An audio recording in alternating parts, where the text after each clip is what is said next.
Right, మళ్ళీ తెలుపుకుంటున్నాను. వస్తా మీ దగ్గరకు ఒక రౌండ్. జూపడి ప్రభాకర్ గారు, అంటే ప్రధానంగా మోడీ కూడా కాన్ఫిడెన్స్ వచ్చింది, తన నామినేషన్కి స్వయంగా ఆహ్వానించారు మాజీ ముఖ్యమంత్రి కాబోయే ముఖ్యమంత్రిని అనేది దీపక్ రెడ్డి గారు. ముందుగా బిగ్ టీవీలో ఉన్నటువంటి పెద్దలందరూ తులసిరెడ్డి గారికి, సోదరుడు దీపక్ రెడ్డి గారికి, పురుషోత్తం రెడ్డి గారికి, మీకు ప్రేక్షకులందరికీ కూడా నేను ఒక అంశాన్ని అయితే తీవ్రంగా ముందు మీతోటి ఖండించదలుచుకున్నాను.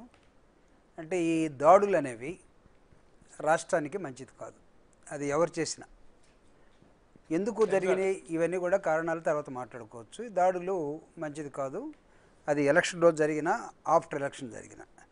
So coming to the scenario, నాకున్నటువంటి కొద్దిగా రాజకీయ అనుభవంలో చూసినటువంటి ఎన్నికలు, నేను దాదాపు 1.5 నెలల నుంచి రాష్ట్ర వ్యాప్తంగా తిరుగుతూ ఈ ప్రజల మధ్యనే గడిపి ఈరోజే నేను ఇక్కడికి రావడం జరిగింది, మీరు పిలిస్తేనే.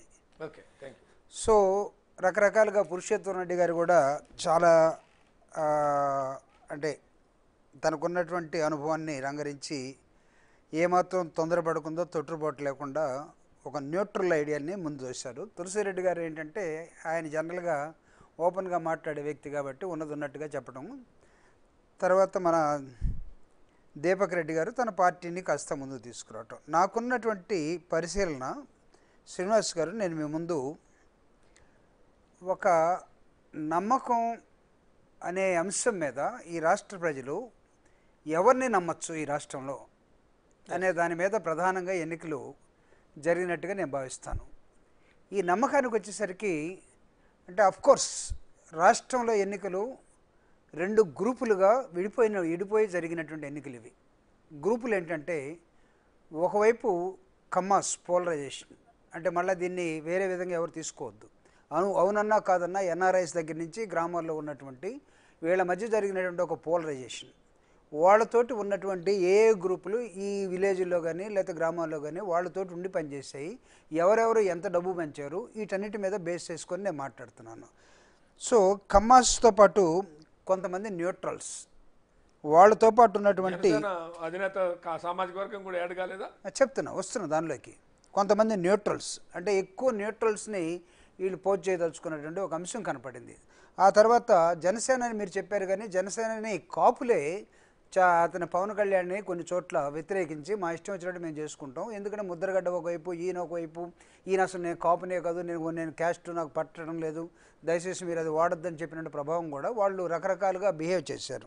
వాళ్ళతో పాటు రాజధాని అభిమానులు కొంతమంది ఉన్నారు. ఈ రాజధాని అభిమానులు కొంతవరకు నాకు తెలిసి అటు ప్రభావం చూపించింది. ఎంప్లాయీస్ని ఏ విధంగా మెజర్ చేయాలి అంటే దీన్ని చూసినప్పుడు ఇది ఒక వర్గంగా, ఇది ఒక బ్యాచ్గా నాకు కనపడింది. రెండో బ్యాచ్ చూసినప్పుడు రెడ్డిస్లో కూడా ఒక పోలరైజేషన్, ఎందుకంటే ఓనర్షిప్ తీసుకొని రెడ్డిస్ చాలామంది వైఎస్ఆర్ కాంగ్రెస్ పార్టీ మా పార్టీ అనే దానిలోకి మెజారిటీ ఆఫ్ రెడ్డిస్ రావడం జరిగింది. వాళ్ళకు తోడుగా ఎస్సీస్, ఈ రాష్ట్రంలో మాలలు కానీ మాదిగలు కానీ కలిపితే 64 లక్షల మంది ఓటర్స్ ఉన్నటువంటి ఎస్సీస్ ఈ రాష్ట్రంలో ఉన్నారు. రెడ్డిస్ తోటి వాళ్ళు కలిశారు. ముస్లిమ్స్ ఉన్నారు, ముస్లిమ్స్ ఈ వర్గంలోకి వచ్చారు. క్రిస్టియన్స్ ఉన్నారు, ఈ వర్గంలోకి వచ్చారు. వీళ్ళతో పాటు జనరల్గా పేద ప్రజలు, అన్ని కులాల్లో ఉండేటువంటి వాళ్ళు పేదలు వచ్చారు. ఈ పేదలతో పాటు ఉమెన్ అండ్ వీళ్ళతో పాటు మన పెన్షనర్స్ ఎవరైతే ఉన్నారో, అంటే మీకు బారులు తీరి కనబడినటువంటి రాత్రి అయినా సరే ఉమెన్ లాస్ట్ టైం పసుపు కుంకుమతో పోల్చి అప్పుడు మాకు అన్యాయం జరిగింది కాబట్టి ఇప్పుడు కూడా ఇదే లేడీస్ జగన్కి అన్యాయం చేయబోతున్నారు. కానీ అప్పుడు కూడా పసుపు కుంకుమ లైన్లో ఉన్నప్పుడే టింగు టింగ్ అని మోగినాయి, మెసేజ్లు వచ్చినాయి.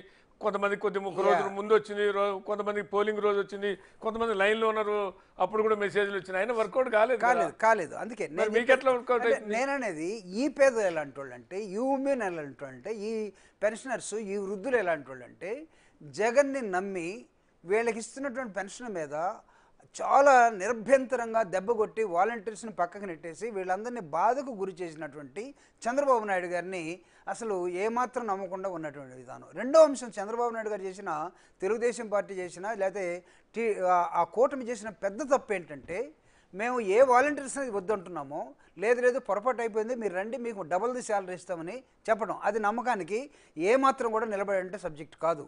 రెండో అంశం, మేము వస్తే మేము పెన్షన్ని పెంచుతాం, 4000 చేస్తాం అంటే గతంలో జగన్మోహన్ రెడ్డి గారు 3,000 ఇస్తేనే ఈ రాష్ట్రం మొత్తం శ్రీలంక అయిపోయింది, వెనిజులా అయిపోయిందని ప్రచారం చేసిన వీళ్ళే మేము 4,000 ఇస్తామంటే అసలు వీళ్ళని ఎలా నమ్మాలి అనేది, అంటే నమ్మకం అనే దాంతో నేను స్టార్ట్ చేశాను సార్. దయచేసి మీరు అది అండర్లైన్ చేసుకోండి. ఎలా నమ్మాలి అంటే పేద వర్గాలు అందరూ కూడా అసలు మీకు ఇంకొక మైనస్ మీకు యాడ్ చేస్తున్నా, ఏదైతే ల్యాండ్ టైటిల్ అనేది ఉందో అది మీకు వాలంటరీ వ్యవస్థ వాళ్ళకి నష్టం చేస్తే ల్యాండ్ టైటిల్ మీకు నష్టం చేస్తే ల్యాండ్ టైటిల్లో నేను మీకు క్లారిటీ కూడా ఇవ్వగలను, but time provides. Land title అనేది సబ్జెక్ట్ కాలేదండి, వాళ్ళు పెద్ద ఇష్యూగా తీసుకొచ్చారు. కానీ అసలు ల్యాండ్ రవి అస్తమించిన బ్రిటిష్ సామ్రాజ్యవాదులు ఈ దేశాన్ని 200 సంవత్సరాలు పరిపాలించారని చెప్పే కాలంలోనే ఒక్కసారి వాళ్ళు ల్యాండ్ సర్వే చేశారు. స్వతంత్రం వచ్చిన తర్వాత డాక్టర్ బాబాసాహెబ్ అంబేద్కర్ ఏం చెప్పాడంటే, ఈ దేశంలో మనం స్వచ్ఛమైనటువంటి పరిపాలన సమాజం నిర్మించాలంటే ల్యాండ్ డిస్ట్రిబ్యూషన్ జరగాలి, దానికి ఖచ్చితంగా ల్యాండ్ సర్వే జరగాలని మొట్టమొదటి proposal he pose to the Jawaharlal Nehru, then prime minister. అప్పుడు కానీ అది ఎవడు చేయలేదు కదా 76 సంవత్సరాల్లో. అసలు ల్యాండ్ని సర్వే చేసి ఎవరి దగ్గర ఎంత ల్యాండ్ ఉంది పంచడంలో తప్పేమనుందా? ల్యాండ్ టైటిలింగ్ పక్కన పెట్టండి. Land titling is the land distribution లో ఒక సబ్జెక్ట్. వాళ్ళకి ఏదో భయం పట్టించే విధంగా నేనే సర్వే చేయడం ల్యాండ్ సర్వే చేయడం తప్పు కాదు,